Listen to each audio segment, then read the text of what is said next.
Hi guys, just up at Reigate Hill Fort, doing a bit of geocaching. As you can see, these are the old fort buildings. This one here is, not sure that's in there, a tool store, so we can have a quick look in there. Look, don't know how much of it you can actually see, but there's a bunch of new stuff and very old stuff as well. See over there's a very old picture, some old shelves, old metal cups, some mustard tin, a set of bunk beds just there, which I've never seen before. Never noticed them down there. Load of old canvas tarps and stuff, and obviously there's some newer stuff over there as well. So yeah, and then try and find you downstairs. He's downstairs, and they don't know what these are. Let's have a look. Sign over here we can have a quick look at. Is that prison cells? Is it? Is it the prison cells? It's a magazine battery. So it's where they used to, where the store's ammunitions and everything was kept. So as you can see, just there. Just leave it on there long enough for you guys in case you want to pause it and read it yourselves. But basically it's where they used to keep the magazine batteries. The two smaller doors down here and there were for obviously loading stuff in and out. And then there's another hall in just inside that, which then goes into the 3 tunnels. And obviously each store stored different things. There's a separate tunnel there, which is the door that Harley was at earlier. So even though these two go to all 3, the only way actually in or out is through that main door. So yeah, interesting. Don't know exactly how long this fort's been here. I didn't read the board out front properly, to be honest, but it's quite large. I think we're gonna take a walk up them steps just there, and walk along back down. There's a lot more down over there as well. So coming in, we'll bring it back. I was walking around this top part of the barrow and realised they've got an electric fence going all the way around, even though down there there's a moat going all the way around. Yeah, and there's a big dead tree, as Wendy pointed out. So we're going to go over here and have a look what this hole is first, I think. But just up here, look, we'll quickly come here first. Let me just turn the camera around. So like I was saying, this must be some sort of cookhouse. Line up of 4 chimneys. There's another set in the distance just over there. So we're just going to go down here and have a look.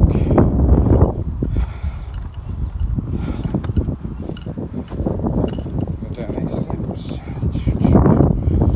Obviously these wooden ones have been put in, but these concrete ones are originals. Let's have a look and see. So this was the casemates. 1988 construction of the casemates forts indicates that they were built as a mobilisation centre, organised original tools store. It seems, however, that in 1903 they were outgrown and new separate tool store was constructed. So this was like a tool store because it wasn't big enough. Also obviously housed men, tools, which is obviously what this here I would imagine would be part of the flue, but I'm wondering if they're not cookers, if they were just aeration to get into the top. So instead of them 4 chimneys there, look, being cookers, they were just vents to feed air in to down below. That's what I think.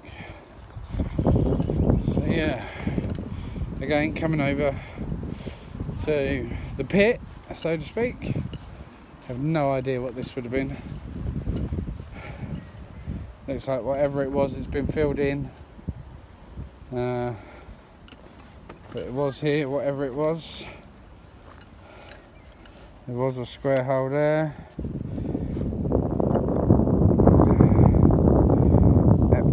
London.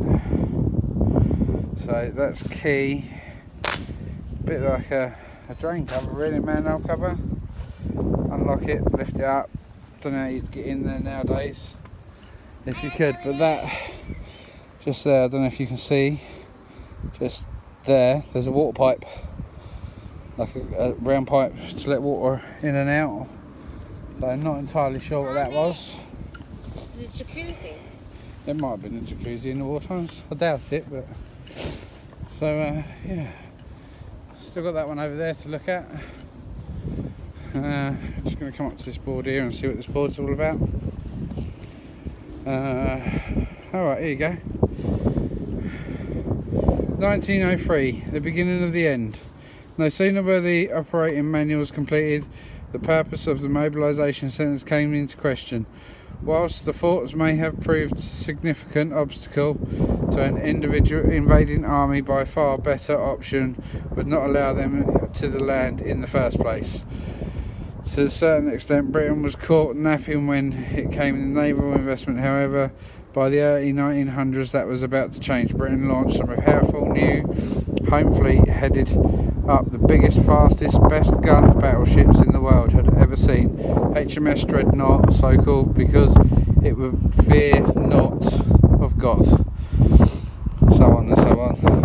And I take it that there is a picture of the HMS Dreadnought.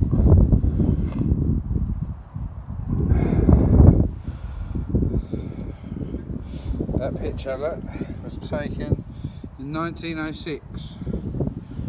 So in 1906 we had a battleship like that. How mad is that? Right, I don't think there's any boards up here, but we'll go up and have a quick look. Down here, obviously, inside this one first. There's the gateways to get in and out of the encasements. 2 doors, 2 windows, 4 chimneys, but they're not chimneys, they're just air pots, I think. And then this one up here, very similar. Bring it back in a minute.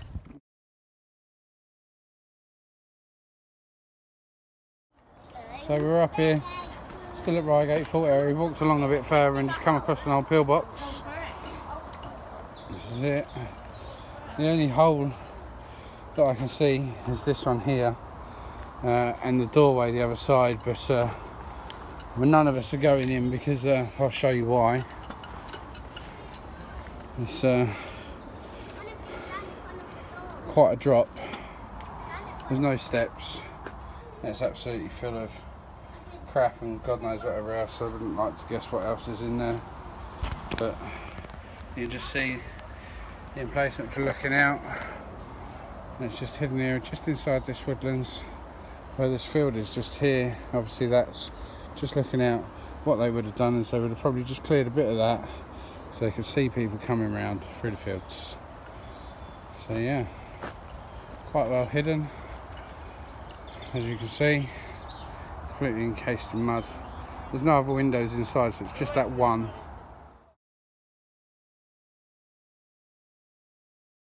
So we're still walking along up here at Reigate Hill. This clearing of the trees was created at 5:42 p.m. on 19th of March 1945 when the B-17 aircraft Flying Fortress crashed into the side of Reigate Hill, killing all 9 crew members. So there's the crew members, and that's the plane. And in remembrance, what they've done, they put one wingtip there and the other wingtip just there, because the plane would have come along between these 2 trees, crashed here somewhere, and they've done these 2 wingtips as a remembrance. It's actually quite a long gap. So yeah, I can imagine that there was a big plane like lengthways this way as well. So, but yeah, shame. Let you have a look at that so you can see names of all the people that died on the plane down this side. These memorial tips were carved from oak, place blah blah blah. The crew were from the 384th Bombardment Group in the United States Army Air Corps. They were flying back to their base in Grafton Underwood in Northamptonshire after the operation near the German-Czech border. Flying their 13th mission together, the crew were sadly killed in this accident where they crashed into the side. Crew pictures right to left there. So there you go. We're going to carry on down this path and see what else we can find now. But I mean, look at that for a view down there. Them hills all in the distance. It's quite misty out there today. There's quite a bit of cloud cover, as you can see. So on a really clear day, you can see them really well. Who taught you that, Mum?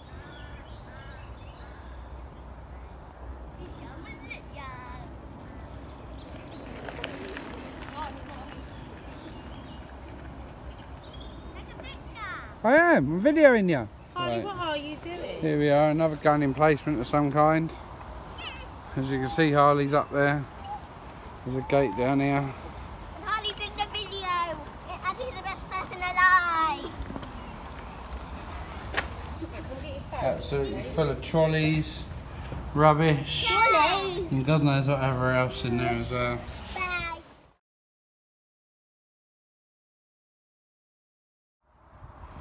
Little video. All the way around.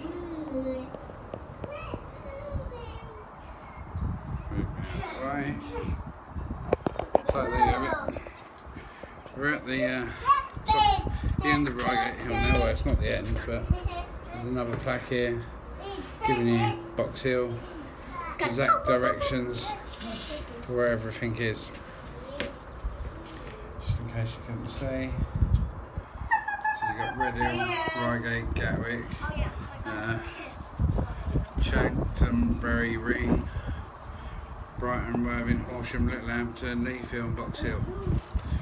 And Box Hill, I'm taking it, is that big hill in the distance over there. But as you can see, coming out here. What's the matter? You hurt your leg? Oh! Come on. Come with Daddy. Come with Daddy. So, just come back, that's what we were in just now. Presented to the corporation on the borough of Reigate. So yeah. Right. We're gonna walk down here now, find somewhere away from some people to cook some food up. Just sitting here having some Hunter's Polish sausages and some noodles. Enjoying this fabulous view. Cooking on the BCB Crusader Mark 1 and also in a cheap aluminium version of it with the lid that I got, which fits this both ways around, doesn't really matter, but I want the steam holes at the top, and it fits it's designed for the BCB. So yeah, as you can see, if I take that out of there, it fits the BCB perfect. So it's a perfect fit for the lip all the way around. And I got that guy on eBay who makes them especially for the Mark 1 and the Mark 2. I think it was about £6 or something, or £8. Brilliant little thing. Better than having a tinfoil lid any day. And literally it weighs nothing, so there's no hardship in carrying it around, apart from the fact you can't fold it like tinfoil. But as you know, tinfoil rips here and there. Seems to be a lot of people out and about today. It's getting late in the day now, it must be about 3 o'clock. But can't beat that for a view, can you?